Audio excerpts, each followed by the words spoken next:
تیسری چیز جس کا حکم دیا گیا وَاذْكُرُوا اللَّهَ كَثِيرًا، اور اللہ کا ذکر کثرت سے کرتے رہو. نہیں وہ صرف مسجد میں نہیں چھوڑا ہو، چاہے خرید و فروخت کر رہے ہو وہاں بھی اللہ کو یاد رکھو، یا کسی کے جنازے میں گئے ہو، یا تیمارداری کے لیے گئے ہو، یا بازار میں شاپنگ کے لیے گئے ہو، یا کسی کی ویسے ہی ملاقات کے لیے گئے ہو، تو ان سارے اوقات میں اللہ کا ذکر کثرت سے کرتے رہو.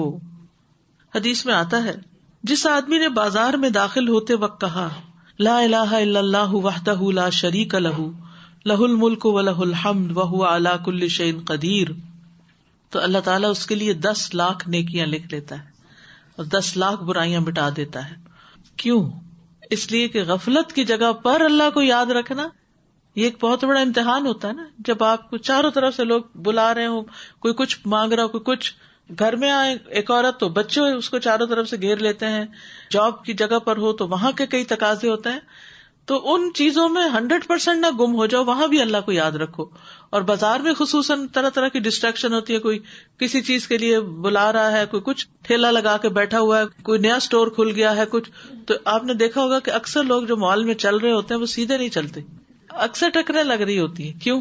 رائٹ یا لیفٹ دیکھ رہے ہوتے ہیں، یا کوئی کچھ نہ کچھ دیکھ رہے ہوتے ہیں، یعنی سامنے نہیں دیکھتے، کیونکہ بہت سی ڈسٹریکشن ہوتی ہیں. وہ اب نئی چیز کیا آئی ہے اور کیا ہے، یہاں کیا پرائسز ہیں، وہاں کیا ہے. تو اس دوران بھی اللہ کا ذکر کرتے رہنا یہ بہت بڑے اجر کا باعث ہے. مجاہد کہتے ہیں کہ بندہ اس وقت تک کثرت کے ساتھ اللہ کا ذکر کرنے والوں میں سے نہیں ہو سکتا جب تک کھڑے، بیٹھے اور لیٹے ہوئے ہر حال میں اللہ کا ذکر نہ کرے. یعنی تینوں پوزیشنز پر اللہ کا ذکر کرنا جو ہے یہ دراصل کثرت سے اللہ کا ذکر کرنا ہے. اور خاص طور پر جمعے کے دن کے آخری حصے میں وہ جو قبولیت کی گھڑی ہے، اس وقت اللہ کا ذکر کرنا اور اس وقت اللہ کی عبادت کرنا. بعض اسلاف کہتے ہیں کہ ہم نے اس دوران جو بھی دعا مانگی وہ قبول ہوئی، یعنی جمعے کی آخری گھڑیوں میں، یعنی وہ دعا کی قبولیت کا وقت ہے. انس بن مالک کہتے ہیں کہ نبی صلی اللہ علیہ وسلم نے فرمایا جمعے کے دن اس گھڑی کو جس میں دعا کی قبولیت کی امید کی جاتی ہے، عصر سے لے کر سورج ڈوبنے تک کے درمیان تلاش کرو. اسی طرح ایک اور روایت میں آتا ہے، عبداللہ بن سلام کہتے ہیں رسول اللہ صلی اللہ علیہ وسلم بیٹھے ہوئے تھے، میں نے عرض کیا ہم اللہ کی کتاب تورات میں پاتے ہیں. عبداللہ بن سلام جو ہے نا یہ پہلے یہودی تھے پھر مسلمان ہوئے.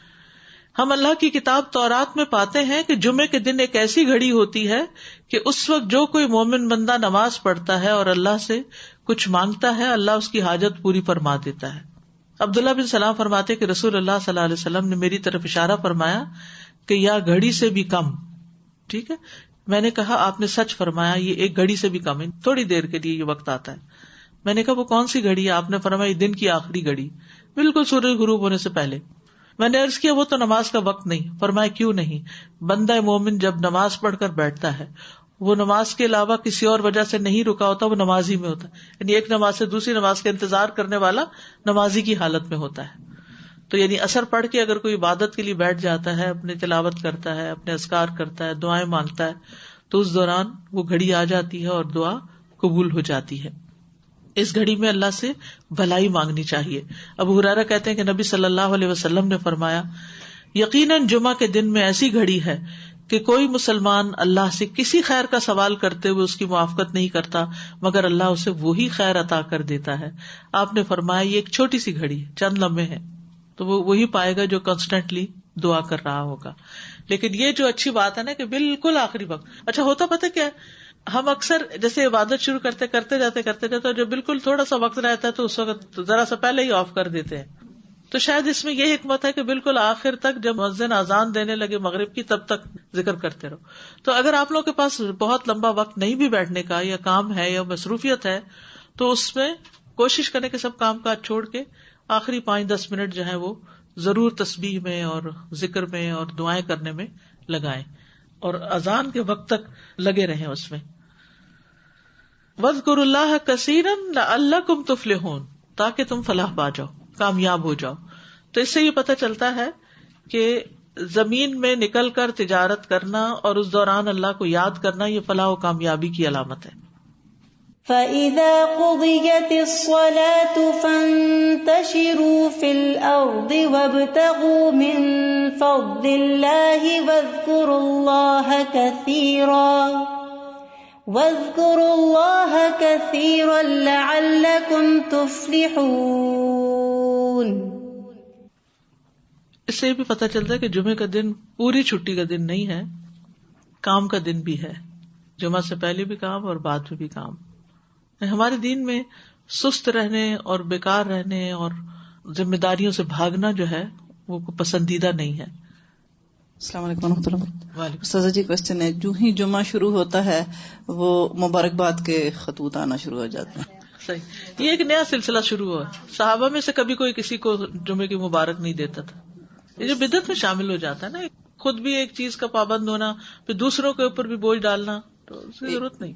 ایک اور کوشچن ہے کہ جمعے کے دن بعض اوقات جیسے ہم پڑھا رہے ہیں، درس و تدریس ہو رہی ہے، بچوں کو پڑھا رہے ہیں، تو پھر اس وقت تو بیٹھ نہیں سکتے، پھر یعنی کہ اس گھڑی کے لیے جی تو وہ ذکر میں ہے، تو بہت اچھی بات ہے. ذکر میں مصروف ہے، جو ذکر میں مصروف ہوتا ہے اللہ تعالیٰ اس کی دعائیں اور زیادہ سنتا ہے. اصل میں سورۃ الجمعہ جو ہے نا، یہ ایک تربیت کی سورت ہے. یعنی اگر آغاز میں دیکھا جائے تو سب سے پہلے تو اللہ تعالیٰ کی تسبیح کا ذکر کیا گیا، پھر اللہ تعالیٰ کی 4 صفات کا ذکر کیا گیا. پھر ان صفات کے بعد جو بڑی اہم بات کی گئی وہ یہ کہ اللہ کا بہت بڑا فضل ہے کہ امیوں میں ایک رسول بھیج دیا. اس پر اللہ کی تسبیح اور اس پر اللہ تعالیٰ کے عزیز اور حکیم ہونے کی جو شان ہے وہ نظر آتی ہے. اور پھر اللہ تعالیٰ کی 4 صفات بیان ہوئی اور رسول اللہ صلی اللہ علیہ وسلم کے 4 کام. اور اس میں آپ دیکھیے کہ کس طرح دوسری صفت القدوس ہے تو نبی صلی اللہ علیہ وسلم کا دوسرا کام یزکیہم ہے، تزکیہ کرنا. قدوس وہ خود پاک ہے تو وہ لوگوں کو پاک کرتے ہیں. اور پھر آخری صفت الحکیم ہے تو نبی صلی اللہ علیہ وسلم الحکمت سکھاتے ہیں. اور یعلمہم الکتاب جو ہے یہ اللہ تعالیٰ کے العزیز ہونے کی علامت ہے کہ اللہ تعالیٰ اپنا حکم جاری کر کے رہتا ہے اور وہ اس کا حق ہے کہ وہ کرے. اور پھر ان 4 کاموں کے بغیر لوگ کھلی گمراہی میں مبتلا ہیں، چاہے ان 4 کے آنے سے پہلے دور جاہلیت میں یا اب بھی جو ان 4 کاموں سے دور ہیں وہ جہالت کی زندگی بسر کر رہے ہیں. تو اسلام جو ہے یہ ایک ایسا دین ہے جو علم حاصل کرنے کا تقاضا کرتا ہے، اور علم بھی برائے علم نہیں بلکہ اس میں تزکیہ اور تربیہ. تزکیہ جو 2 چیزوں پر مشتمل ہوتا ہے، ایک تخلیہ اور ایک تحلیہ. تخلیہ ہوتا ہے کسی چیز کو خالی کرنا، جیسے اگر ایک باغ ہے اور اس میں آپ نے کوئی پھل دار درخت لگانے ہیں تو پہلے کیا کریں گے، اس زمین کو صاف کریں گے ہر طرح کی ویڈز وغیرہ سے، اور پھر اس میں درخت لگائیں گے، پھر پھل آئیں گے. تو ایسے ہی انسانی نفس کا پہلے تزکیہ، یعنی اس کے ایمان کو درست کیا جائے، شرک وغیرہ اور ایسے تمام چیزوں سے اس کو پاک کیا جائے، پھر اس کے بعد اس کو تعلیم دی جائے. کیونکہ صحابہ کہتے ہیں نا، پہلے ہم نے ایمان سیکھا پھر اس کے بعد ہم نے قرآن سیکھا. کیونکہ اگر ایمان ہی نہ ہو تو قرآن کو لوگ پھر ایک عام کتاب کی طرح پڑھیں گے اور اس سے کچھ زیادہ فائدہ ہونے والا نہیں. ایمان ضروری ہے اس کتاب پر. تو تطہیر القلب من الشرک والنفاق بڑی ضروری ہے کتاب کو صحیح طور پر سمجھنے کے لیے. اسی لیے آپ دیکھیں قرآن مجید میں آتا ہے ذالک الکتاب لا ریب فیہ ھدی للمتقین، یعنی فار شور یہ کتاب متقین کو ہی ہدایت دیتی ہے. تو متقین وہ ہے جن کا تزکیہ ہوتا ہے، تزکیہ ہو چکا ہوتا ہے یا وہ تزکیہ کر رہے ہوتے ہیں. تو تزکیہ کے بغیر اگر آپ کتاب کسی کو سکھاتے جائیں تو اس کے اندر نہیں اترتی، اس کے عمل اور اخلاق میں نہیں آتی. تو پہلے تقدیر پھر تمطیر. عمل تقدیر آپ نے پڑھا ہوگا اردو میں، اگر سائنس پڑھی ہو کبھی. کیا ہوتا ہے، وہ جو پانی کو فلٹر کرتے ہیں نا، جی ہاں فلٹر کرتے ہیں، تو وہ یعنی تزکیہ بھی فلٹریشن ہی کا عمل ہے ایک طرح سے، یعنی پاک صاف کرنا. تو وَيُزَكِّيهِمْ، پھر وَيُعَلِّمُهُمُ الْكِتَابَ وَالْحِكْمَةَ. اور پھر آج بھی اگر کوئی شخص دین کی دعوت دیتا ہے تو پہلے آپ دیکھیں کہ وہ کس چیز کی دعوت دے رہا ہے، کیا اس کے نصاب میں یہ 4 چیزیں ہیں یا نہیں ہیں. اور الحمدللہ انہی آیتوں سے انسپائر ہو کر میں نے الہدا کا جو سلیبس تھا اس کو ڈیزائن کیا تھا کہ لوگ تلاوت بھی سیکھیں، لوگ ترجمہ بھی سیکھیں اور تربیہ بھی ساتھ ہو، اور حکمت یعنی سنت نبی صلی اللہ علیہ وسلم کی حدیث بھی. کیونکہ اگر ان میں سے کوئی ایک چیز بھی آپ اومٹ کر دیتے ہیں تو آپ اصل سے ہٹ جاتے ہیں، پھر گمراہی میں جانے کے چانسز ہو جاتے ہیں. ان کانوا من قبل، اس کے بغیر کیا تھا، لفی ضلال مبین. تو اگر کوئی شخص کہتا ہے قرآن ہی کافی ہے، حدیث کی ضرورت نہیں، یا یہ کہ صرف اکیڈیمک ایکسیلنسی پہ جاتا ہے اور بڑی بڑی فلسفیانہ باتیں کرتا ہے، قرآن پڑھنا ہی نہیں آتا. کئی لوگ ایسے بھی ہوتے ہیں نا. انہیں افسوس کے ساتھ کہنا پڑتا ہے کہ بعض اسلامی ممالک میں ماسٹرز ان اسلامیات ہوتے ہیں لیکن قرآن کا ترجمہ بھی نہیں آتا ہوتا، تجوید بھی ٹھیک نہیں ہوتی، اور بڑی بڑی باتیں کر رہے ہوتے ہیں. وہ کیا اسلامک ہسٹری کو پڑھ کے ماسٹر بن کے اسلامیات. تو اسلام تو ان 4 چیزوں کے بغیر ہے ہی نہیں. یہ تو 4 بنیادی پلرز ہیں اسلام کے. تو اس میں سے کوئی بھی چیز آپ مائنس نہیں کر سکتے. یہ آیت 4 دفعہ قرآن میں آئی ہے. ایک دفعہ پہلے پارے میں آئی ہے، ایک دفعہ دوسرے پارے میں آئی ہے، پھر سورۃ آل عمران میں آئی ہے، پھر یہاں سورۃ الجمعہ میں آئی. اور 4 دفعہ یہی 4 چیزیں بتائی گئی ہیں کرنے کی. ان 4 چیزوں کو سیکھے بغیر گزارا ہی نہیں. چھوٹے بچوں کو پڑھائیں یا بڑوں کو پڑھائیں، کسی کو بھی پڑھائیں، کسی کو بھی دین کی دعوت دیں، یا کوئی بھی آپ کو دین کی دعوت دے رہا ہے تو یہ ضروری ہے. پھر اسی طرح آپ دیکھیے کہ اسی کے لیے جمعے کا جو خطبہ ہے وہ رکھا گیا، انہی چیزوں کی تعلیم کے لیے. اسی لیے فَسَعُوا إِلَىٰ ذِكْرِ اللَّهِ، اللہ کا ذکر پر یہ چیزیں مشتمل ہیں. ٹھیک ہے، فَسَعُوا إِلَىٰ ذِكْرِ اللَّهِ. لیکن افسوس کے ساتھ یہ کہنا پڑتا ہے کہ ہمارے ہاں بعض اوقات جمعے کے خطبے میں دنیا بھر کی سیاست ڈسکس کی جاتی. اس نقطے پہ غور کیجئے، اذا نودی للصلاۃ من یوم الجمعۃ فاسعوا الی ذکر اللہ. اور ذکر اللہ کیا ہے؟ یا خطبہ. تو خطبے میں کیا ہونا چاہیے اول سے آخر تک؟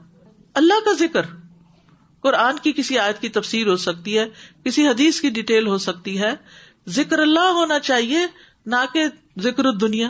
مگر افسوس یہ ہے کہ ہمارے عموماً خطبوں میں یعنی لوگ اپنے سارے کام کاج چھوڑ کر آتے ہیں دین کی تعلیم حاصل کرنے کے لیے، تو وہ تعلیم دینے کی بجائے دنیا بھر کی سیاست پہ باتیں ہو رہی ہوتی اور ایک دوسرے کو بعض اوقات گمراہ کہا جا رہا ہوتا ہے. ایک دفعہ کراچی میں تھے ہم، اور وہ ایک بچی بھاگتی ہوئی کہ اتنا ادھر آئے، وہ آپ سنیں یہ کیا کہہ رہے ہیں. تو وہ خطبے میں میرے خلاف کچھ فتوے جاری ہو رہے تھے. یہاں ایک گمراہ کرنے والی خاتون آئی ہوئی ہیں، اور وہ اللہ رحم کرے، قرآن پڑھانا اگر گمراہی ہے تو پھر ہدایت کہاں سے ملے گی؟ ذالک الکتاب لا ریب فیہ ھدی للمتقین. بہرحال نہ سمجھی، میں تو ہمیشہ معاف کرتی، سب کو معاف کیا میں ہمیشہ سوچا ان کو پتہ ہی نہیں، انہوں نے کبھی سنا ہی نہیں کہ کیا کرتے ہیں ہم، کس چیز میں اپنا وقت لگاتے ہیں. اینیوے، تو خطبوں کو کھیل نہیں بنا لینا چاہیے، اس سے اللہ کی یاد لوگوں کے دلوں میں اٹھ جانی چاہیے. اتنا مؤثر خطبہ ہو کہ لوگ جب مسجد سے اٹھے تو دل اللہ کی یاد سے لبریز ہوں، یہ ضروری ہے. اور پھر وآخرین منہم لما یلحقوا بہم، ان کے لیے بھی یہی حکم. اللہ نے امیین میں رسول بھیجا اور آخرین کے لیے بھی یہی حکم ہے جو ابھی ان سے ملے نہیں. ذالک فضل اللہ، یہ اللہ کا فضل ہے، یعنی نبی کا آنا اللہ کا فضل ہے، بعثت رسول فضل ہے، تعلیم و تزکیہ کرنا اللہ کا فضل ہے. جس کو چاہتا ہے اللہ دیتا ہے. تو جس کو یہ کام کرنے کو مل گیا، جس کو اس چیز سے اللہ نے جوڑ دیا، اس پہ اللہ کا بہت بڑا فضل ہو گیا. اسی لیے قرآن مجید میں دوسری جگہ بھی آتا ہے نا، قل بفضل اللہ وبرحمتہ فبذلک فلیفرحوا ھو خیر مما یجمعون. کہہ دیجئے کہ اللہ کے فضل اور اس کی رحمت کی وجہ سے انہیں چاہیے کہ خوش ہو جائیں، وہ ہر اس چیز سے بہتر ہے جسے لوگ جمع کر رہے ہیں، ہر اس چیز سے بہتر ہے. کس کے بارے میں فرمایا یہ بات؟ قرآن کے بارے میں. ٹھیک ہے، تو اس قرآن کے ساتھ جڑنا، اس کی تعلیم دینا لینا، اس کے ذریعے تزکیہ کرنا، رسول اللہ صلی اللہ علیہ وسلم کی سیرت اور آپ کی حدیث اور سنت کو سیکھنا سکھانا اور اس کے مطابق زندگی گزارنا، یہ اللہ کا بہت بڑا فضل ہے. جس کو دوسری جگہ کہا وَلَقَدْ مَنَّ اللَّهُ عَلَى الْمُؤْمِنِينَ، اور ایک اور جگہ پر فرمایا وَأَنزَلَ اللَّهُ إِلَيْكَ الْكِتَابَ وَالْحِكْمَةَ وَعَلَّمَكَ مَا لَمْ تَكُنْ تَعْلَمْ وَكَانَ فَضْلُ اللَّهِ عَلَيْكَ عَظِيمًا. اللہ نے آپ پر کتاب اور حکمت نازل کی اور آپ کو وہ سکھایا جو آپ جانتے نہیں تھے، اور آپ پر اللہ کا بہت بڑا فضل ہوا ہے. یہ رسول اللہ صلی اللہ علیہ وسلم سے خطاب ہے. تو آپ پر جو کتاب نازل کی گئی وہ کس کے لیے نازل کی گئی تھی؟ ہمارے لیے نازل کی گئی. تو ہم پر بھی یہ اللہ کا بہت بڑا فضل ہو گیا کہ اس نے ہمیں کتاب و حکمت کی تعلیم دی اور ہمیں وہ سکھایا جو ہم نہیں جانتے تھے.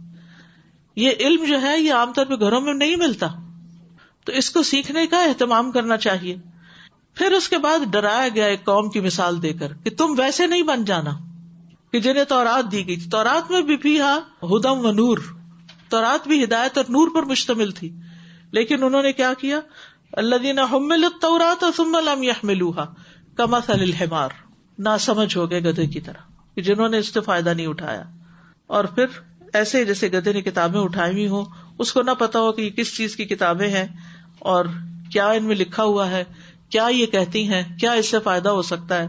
یعنی گدھا جب سامان اٹھاتا ہے تو اس پہ سونا لاد دیں یا مٹی لاد دیں, اسے فرق نہیں پتا. تو اسی طرح ایسے لوگوں کو فرق نہیں پتا جو قرآن کو اندر سے سمجھتے نہیں, اس کی روح کو نہیں پاتے, حدیث کو نہیں سمجھتے, اس کی روح کو نہیں پاتے. واللہ لا یہدی القوم الظالمین. تو ظالم کون ہے؟ جو کسی چیز کو اس کا حق نہ دے. اور پھر یہ کرنے کے باوجود وہ کیا سمجھتے ہیں, ہم اللہ کے دوست ہیں, اللہ کے محبوب ہیں. تو اس کے بھی غلط فہمی دور کر دی گئی. ہم میں سے بھی بہت سے لوگ کچھ نہ کر کے کیا سمجھتے ہیں کہ ہم اللہ کے دوست ہیں.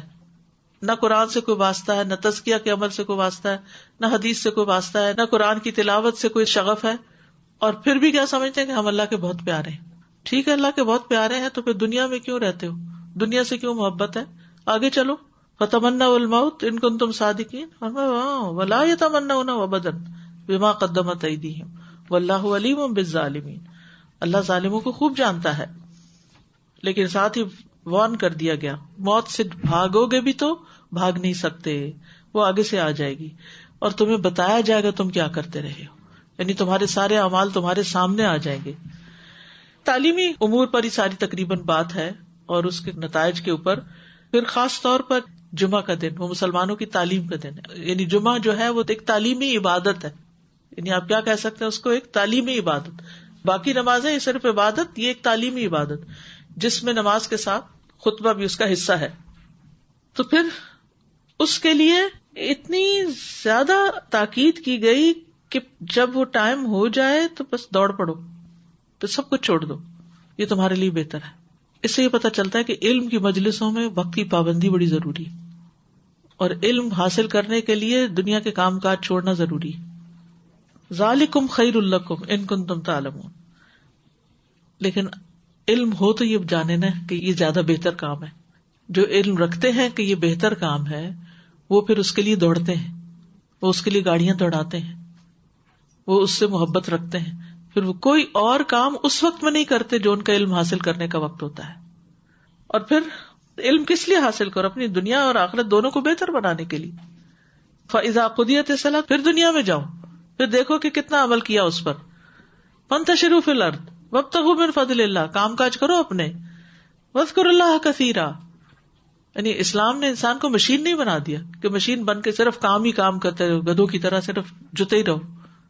نہیں, اس میں تمہاری روح کا بھی حق ہے, تمہاری روح کا بھی ایک حصہ ہے, اور وہ بھی اس کو دو.